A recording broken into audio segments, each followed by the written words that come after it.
కురుక్షేత్ర యుద్ధం 18 రోజుల పాటు జరిగిన ఈ మహాసంగ్రామంలో దాదాపు 40 లక్షల మంది ప్రాణాలు కోల్పోయారు. అయితే ఇక్కడ మనందరికీ వచ్చే అతిపెద్ద డౌట్, సాక్షాత్తు ఆ భగవంతుడే శ్రీకృష్ణుడిగా అక్కడ ఉన్నాడు కదా. కృష్ణుడు తలుచుకుంటే ఆ యుద్ధాన్ని ఒక్క సెకనులో ఆపేయగలడు.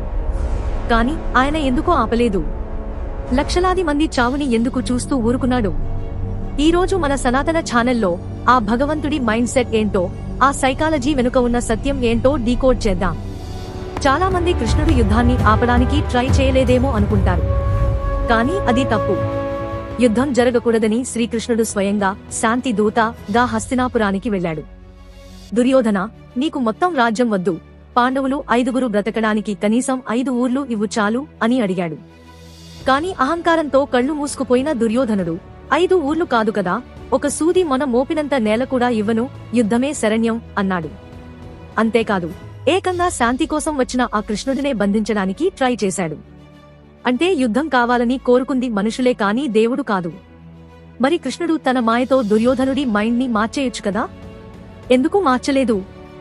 ఇక్కడే సృష్టి రహస్యం దాగి ఉంది. భగవంతుడు మనిషిని సృష్టించినప్పుడు జంతువులకు లేని ఒక గొప్ప వరాన్ని మనిషికి ఇచ్చాడు.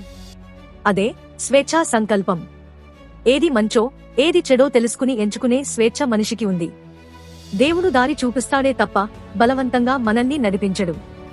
ఒకవేళ కృష్ణుడే దుర్యోధనుడి మైండ్ మార్చేసి ఉంటే ఇక మనుషులందరూ దేవుడి చేతిలో రిమోట్ కంట్రోల్ బొమ్మలు అయిపోయేవారు. కర్మ సిద్ధాంతానికి విలువే లేకుండా పోయేది.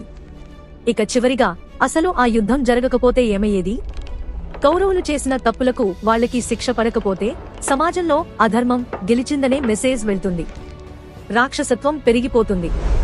మన శరీరంలో ఒక క్యాన్సర్ గడ్డ వస్తే డాక్టర్ దాన్ని కోసి తీసేయాలి. ఆ సర్జరీ చేసేటప్పుడు రక్తం వస్తుంది, నొప్పి ఉంటుంది, కాని ప్రాణం నిలబడుతుంది. కురుక్షేత్రం అనేది భగవంతుడు చేసిన ఒక ఆపరేషన్. భూమి మీద ఉన్న క్యాన్సర్ లాంటి చెడ్డవాళ్లను ఏరిపారేసి ధర్మాన్ని బ్రతికించడానికి జరిగిన సర్జరీ అది. కాబట్టి ఫ్రెండ్స్, కృష్ణుడు ఆ యుద్ధానికి కారణం కాదు. మనుషుల అహంకారం, గ్రీడ్ ఆ యుద్ధాన్ని తెచ్చాయి. కృష్ణుడు కేవలం ధర్మం వైపు నిలబడి సత్యం గెలిచేలా చేశాడు. ఈ లాజిక్ మీకు కరెక్ట్ అనిపిస్తే కింద జై శ్రీకృష్ణ అని కామెంట్ చేయండి. మన ఇతిహాసాల్లో దాగి ఉన్న ఇలాంటి ఎన్నో సైకలాజికల్ ఫ్యాక్ట్స్ కోసం సర్వం వాణి ఛానల్ ని సబ్స్క్రైబ్ చేసుకోండి.